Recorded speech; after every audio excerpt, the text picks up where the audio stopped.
नमस्कार विद्यार्थी मित्रांनो, उद्योजकतेची मूलतत्वे यामध्ये आपण तुमच्या तिसऱ्या सेमिस्टरच्या दुसऱ्या युनिटमध्ये सर्व्हिस अँड ॲग्रो एंटरप्रेन्योरशिप सेवा आणि कृषी उद्योजकता याचा आपण अभ्यास करतोय। याच्यामधला सुरुवातीचा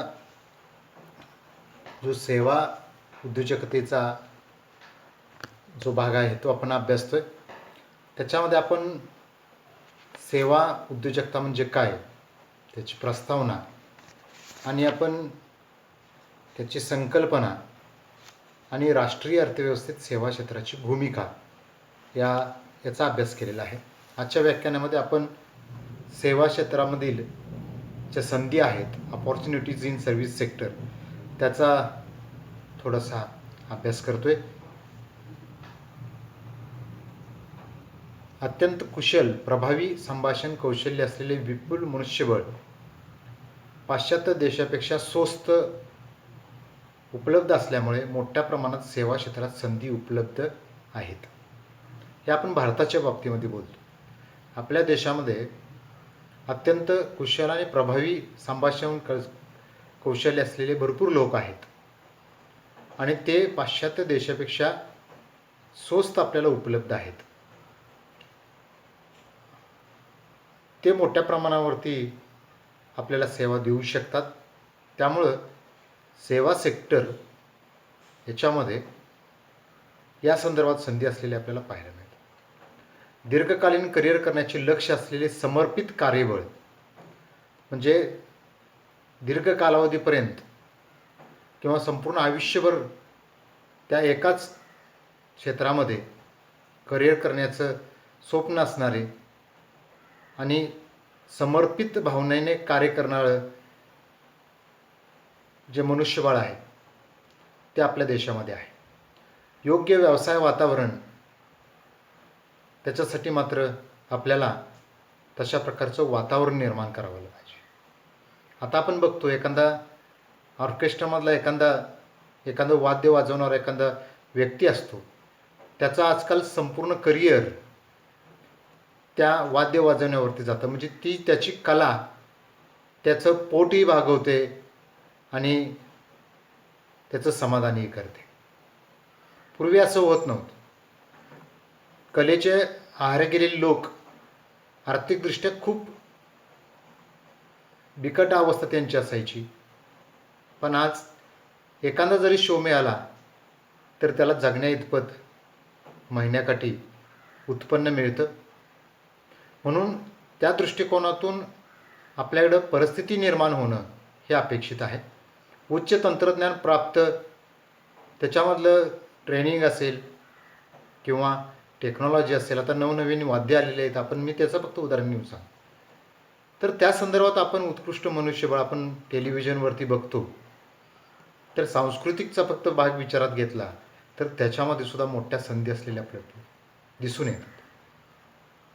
मग त्याबरोबर माहिती तंत्रज्ञान असेल, व्यापार असेल, शिक्षण असेल, माध्यमं आजकाल आली, म्हणजे आदरातिथ्य किंवा निवास, अन्य सेवा आहेत, मनोरंजन आहे, सांस्कृतिक करमणूक आहे, वाहतूक, गोदाम, संग्रहण, संदेशवहन, आरोग्य, सामाजिक सहाय्य, पर्यटन असेल, सार्वजनिक उपयुक्तता सेवा असेल, रिअल इस्टेट किंवा व्यवसाय समर्थन सेवा असेल, व्यवसायाला सपोर्ट करणारी सर्व्हिस सेक्टर असतील किंवा व्यावसायिक आणि वैज्ञानिक तांत्रिक सेवा असतील। ही लिस्ट खूप मोठी आहे। या ठिकाणी आपण उदाहरणादाखल काही गोष्टी या ठिकाणी दिलेल्या आहेत, पण ही लिस्ट खूप मोठी आहे विद्यार्थी मित्रांनो। त्यातल्या काही भागांचा आपण अभ्यास करणार आहोत। भारतातील सेवा क्षेत्राचे भाग पाडता येतात। याच्यामध्ये या सर्वच भागामध्ये मोठ्या प्रमाणावरती संधी उपलब्ध असलेले दिसून येते, कारण भारतासारख्या देशात लोकसंख्या मोठी आहे। त्यामुळं सेवा क्षेत्रामध्ये प्रचंड क्षमता आहे, कारण सेवा देण्यासाठी, सर्व्हिस प्रोव्हाइड करण्यासाठी मनुष्यबळाची मोठ्या प्रमाणावरती गरज असते आणि ती गरज ह्या मोठ्या लोकसंख्येचा देश चांगल्या पद्धतीने पुरवू शकतो। सेवा क्षेत्रातील संधी लक्षात घेऊन विकास केल्यास मोठ्या प्रमाणात मनुष्यबळाचा उपयोग करता येईल। आपल्याकडे बेरोजगारीचा जो प्रश्न आहे तो या सेवा सेक्टरमध्ये अनेक प्रकारच्या संधी उपलब्ध करून त्यांना रोजगार उपलब्ध करून देणं शक्य होऊ शकतं आणि त्या माध्यमातून देशाला मोठ्या प्रमाणात उत्पन्नसुद्धा मिळू शकेल. आता यातले काही सेक्टर्स आहेत ते आपण या ठिकाणी लक्षात घेऊया. आजकाल सगळ्यात महत्त्वाचं सेक्टर आहे ते माहिती तंत्रज्ञान, IT, इन्फॉर्मेशन टेक्नॉलॉजी. आता या क्षेत्रामध्ये मोठ्या प्रमाणावरती संधी सतत निर्माण होत असतात, कारण सध्या हे क्षेत्र जे आहे हे अतिशय व्यापक प्रमाणात उद्योजकता निर्माण करत असलेलं आपल्याला पाहायला मिळतं. जागतिक स्तरावर सुद्धा भारतातील सॉफ्टवेअर इंजिनियर्स कुशलतेच्या बाबतीमध्ये प्रसिद्ध आहेत. भारतीय अवस्थेत IT क्षेत्राचे भरीव योगदान आहे. सॉफ्टवेअर इंजिनियर सर्वात मोठा समूह असलेला भारतीय उद्योजक हार्डवेअर व सॉफ्टवेअर विकासात उच्च लक्ष ठेवू शकतो. म्हणजे भारताच्या बाबतीमध्ये IT सेक्टरचा विचार केला तर मोठ्या प्रमाणावरती वाव किंवा संधी असलेल्या तुम्हाला दिसून येतं. आजही आपण बघतो की आपल्या भागातील मुलं कॉम्प्युटर करतात, ITचं सेक्टर करतात, निवडतात आणि मोठ्या प्रमाणावरती त्यांना मोठ्या पॅकेजचे जॉबसुद्धा लागतात. अनेक परदेशी कंपन्या भारतात या संदर्भातील कराराचे आउटसोर्सिंग करताना आपल्याला दिसत आहेत. भविष्यात ज्ञान आधारित उद्योगासाठी व्यवसाय ते व्यवसाय B2B आपण ज्याला म्हणतो, बिझनेस टू बिझनेस क्रिया किंवा सेवा नवीन उद्योजकता म्हणून उदयास येत आहेत. आता नवनवीन उद्योजक नाविन्यपूर्ण आणि कमी खर्चामध्ये IT सेवाची मागणी वाढवू शकतात, हेही आपल्या लक्षात घेतलं पाहिजे. त्यामुळं माहिती तंत्रज्ञान हे सर्व्हिस सेक्टरमधलं महत्त्वाचं सेक्टर आहे आणि त्याच्यामध्ये अतिशय मोठ्या प्रमाणावरती आणि ही जी संधी आहे ही न संपणारी संधी आहे, उलट वाढत जाणारी आहे. जसं IT सेक्टर डेव्हलप होत जाते, वेगानं होत जाते, तसतशा या संधीसुद्धा ऑपॉर्च्युनिटीसुद्धा मोठ्या प्रमाणावरती वाढताना आपल्याला पाहायला मिळतं. व्यापार, किरकोळ व्यापार क्षेत्रामध्ये फॉरेन डायरेक्ट इन्व्हेस्टमेंट म्हणजे परदेशी थेट गुंतवणूक वाढत असलेली दिसते. आणि व्यापाराच्या बाबतीमध्ये किरकोळ व्यापार, रिटेलिंग ज्याला आपण म्हणतो, त्या बाबतीमध्ये हा सर्व्हिस सेक्टरमधला महत्त्वाचा भाग आपण व्यापाराच्या दृष्टिकोनातून लक्षात घेतो. आता ब्रँड रिटेलमध्ये 100% रिटेलला आपल्या गव्हर्नमेंटने परवानगी दिलेली आहे आणि भारतात मजबूत आणि संघटित किरकोळ व्यापार निर्माण होईल की त्यामुळे रोजगार निर्मितीमध्ये मोठ्या प्रमाणात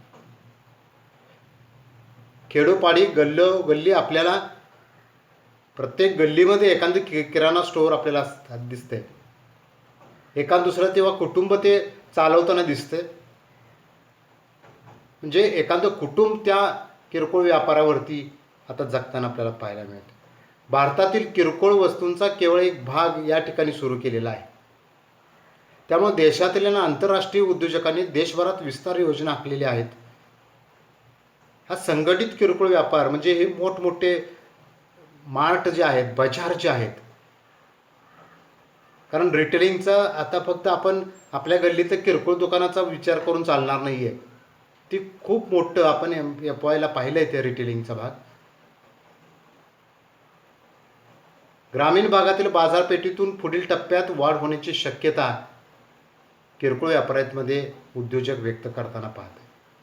व्यापार सेवा उद्योजकतेत आणि त्या अनुषंगाने रोजगारात भविष्यात लक्षणीय वाढ होण्याची शक्यता वर्तवली जाते. उदाहरणार्थ म्हणजे उदाहरण घ्यायचं म्हटलं किंवा काही भाग पार्श्वभूमी लक्षात घ्यायची म्हटलं तर फॉरेन डायरेक्ट इन्व्हेस्टमेंट रिटेलिंगमध्ये करत असताना आमच्या ट्रॅडिशनल जे हे आमचे दुकानदार आहेत, वाणिज्य लोक आहेत आमचे, ते थोडासा पहिल्यांदा त्यांना भीती वाटत होती. त्या अंतर्गत विरोध सुद्धा करताना पाहायला मिळत होतं. भीती वाटत होती, त्यांना वाटलं की हे सगळे जे काही वॉलमार्टसारखे वगैरे स्टोअर्स किंवा रिलायन्ससारखे स्टोअर्स जर त्याने निर्माण केले तर आमचा उद्योग राहणार नाही. पण तुम्ही वर्षानुवर्ष पिढ्यानपिढ्या हा व्यवसाय करताय, तुमचे पिढ्यानपिढ्याचे ग्राहक आहेत आणि ते उधारीवर खरेदी करणारे आहेत, तुमच्या संबंधित आहेत, तुमचे त्यांचे कौटुंबिक रिलेशन्स आहेत. तशा या कंपन्या तशा प्रकारचा भाग निर्माण करू शकत नाहीत, हे नंतर आपल्याला काळात कळलं.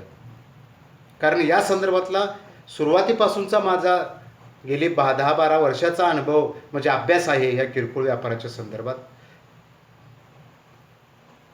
शिक्षण प्रशिक्षणामध्ये सुद्धा, कारण ज्ञान एक सामर्थ्य आहे, लक्षात घ्या.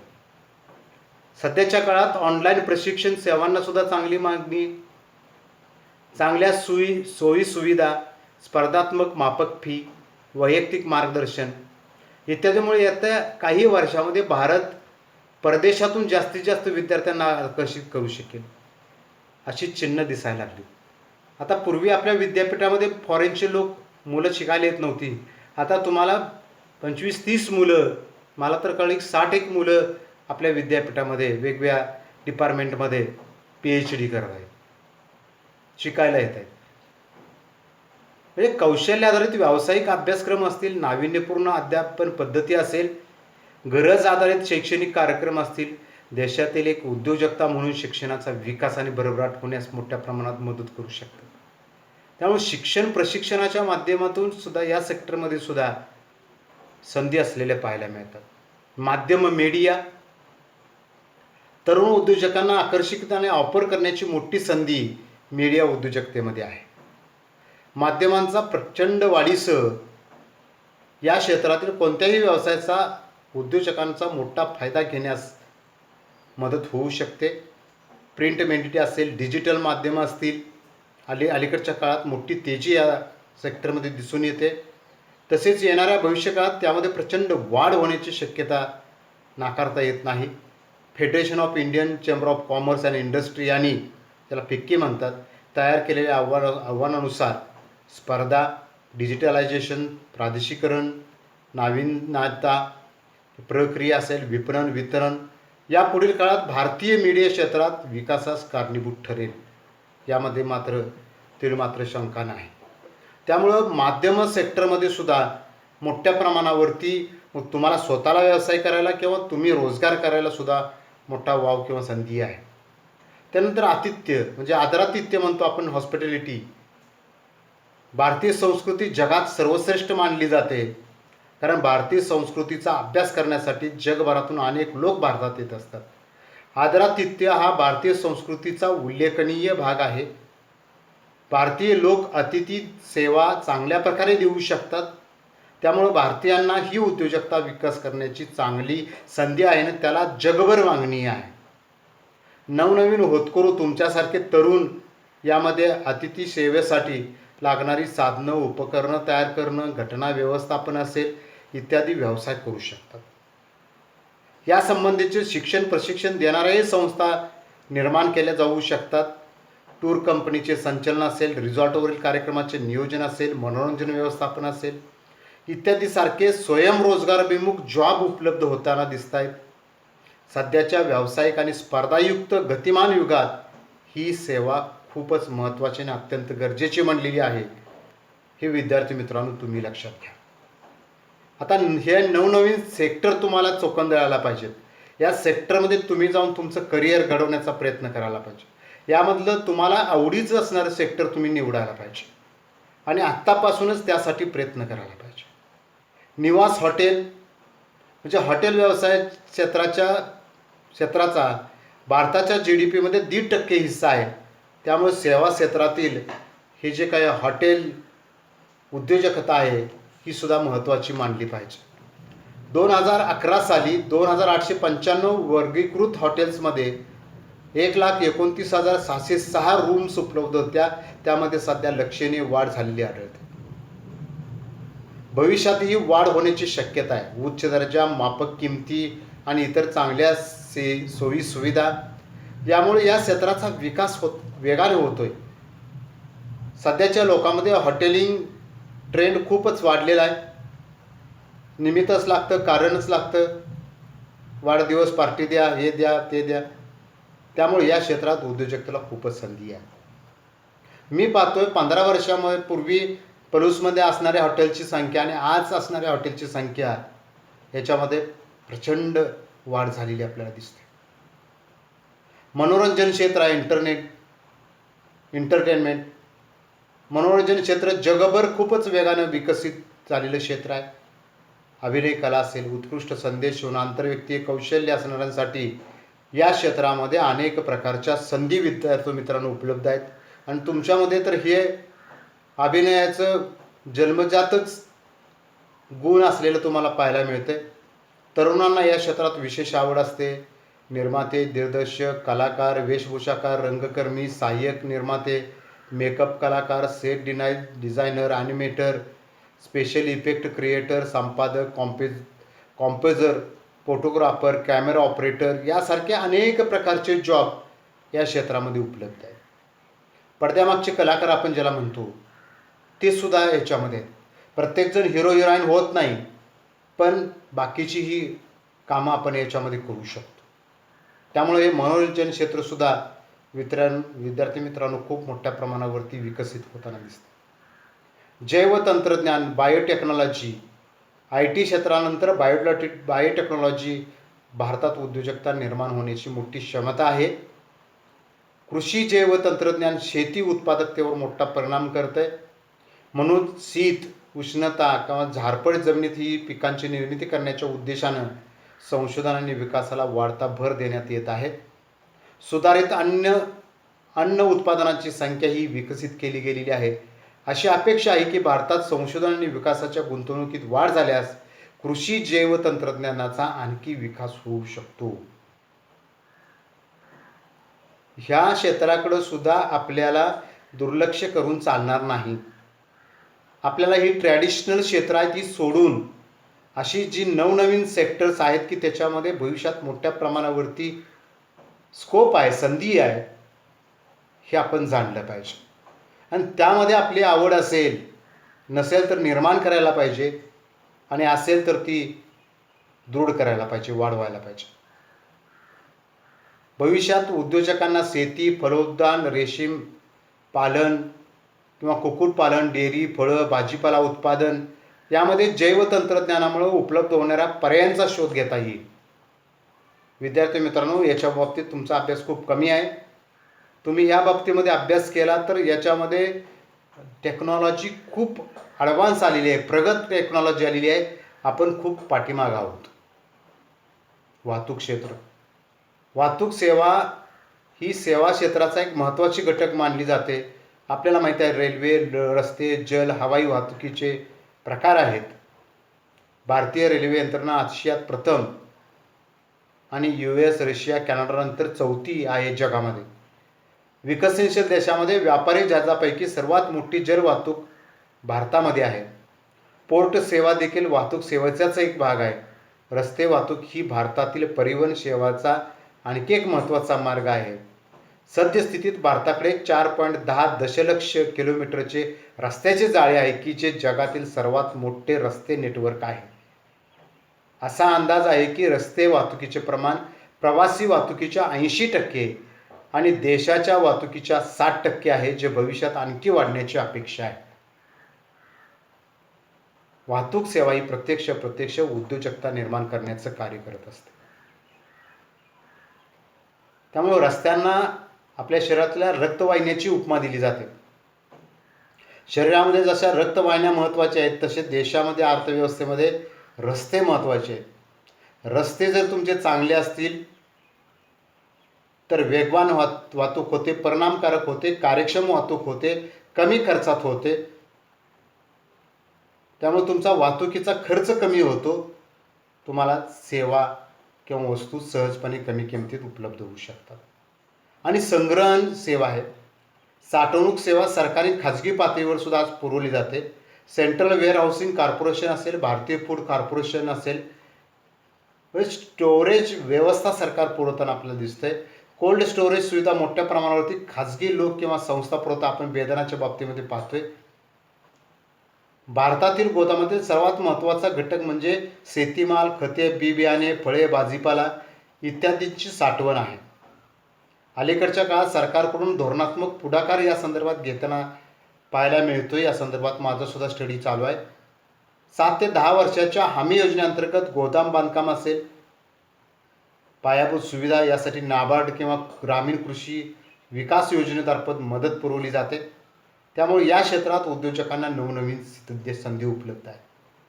पलूसमध्ये सुद्धा तुम्ही गोदाम किंवा कोल्ड स्टोरेज काढू शकता. जेवढे कोल्ड स्टोरेज सांगली आणि मिरजा आणि तासगावमध्ये आहेत तेवढे आपल्या कोलूसमध्ये नाहीत. आणि हे भविष्य काळामध्ये कोल्ड स्टोरेज हा व्यवसाय, मग त्यासाठी तुम्हाला जागा आवश्यक आहे. तुम्हाला NHB असेल किंवा नाबार्ड असेल यासाठी मदत करतं.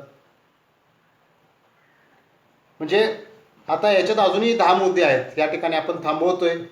आपण याच्यामध्ये आणखी अभ्यास याच्या अंतर्गत करू शकतो. याच्यामध्ये अजून आपल्याला 10-1 मुद्दे लक्षात घ्यायचे आहेत. पण आज आपण इथं थांबूया आणि पुढचा भाग पुढच्या ह्याच्यामध्ये अभ्यासूया.